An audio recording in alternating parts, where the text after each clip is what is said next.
Hallo zusammen, das ist Crown Cletus oder der Chris. Ein kurzes Video, und zwar der i70 Blitzer, der Interstate 70 Blitzer, ganz unten bei der Autobahn beim Forza Horizon. Das ist eigentlich der, der am schnellsten durchbrettern kann. Und der Joey hat hier bisher den Rekord gehabt.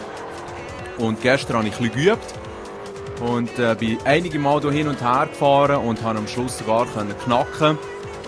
Ein paar Tipps, die ich geben kann: schaut, dass ihr bei Nacht fahrt. Ich finde einfach, dass es bei Nacht weniger Verkehr hat, was ja irgendwie auch noch logisch wäre.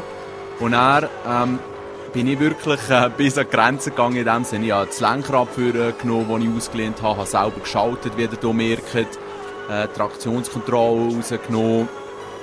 Und dass ich hier zum Teil nicht so gleich geschaltet habe, hat einerseits damit zu tun, dass ich geschaut habe, dass ich stabiler fahren kann, und andererseits bin ich nebenbei noch ein bisschen am Film schauen. Jetzt, das ist die entscheidende Kurve hier. Wenn ihr Glück habt, und es geht wirklich auch ums Glück, ist doch kein Fahrzeug, ihr könnt schön durchziehen, und so sollte man das nachher herbringen. Ihr seht 436, 42, aber ich habe also manchmal geübt. Und das waren noch einmal die Einstellungen gewesen. Und das Fahrzeug, das ich hatte, ist ein Bugatti EB 110 SS. Das ist einer von diesen schönen Fahrzeugen, die man relativ früh findet. Und dort kann man dann den Motor vom Veyron rein tun und einfach alles, das Beste rein tun, was es gibt. Auch das beste Differential habe ich auch rein tun. Und eben mit diesen Einstellungen kann man dann noch etwas rausholen. Ihr seht, das ist die momentane Rangliste. Die Rapid hat es auch probiert, ist jetzt ein bisschen abgeschlagen.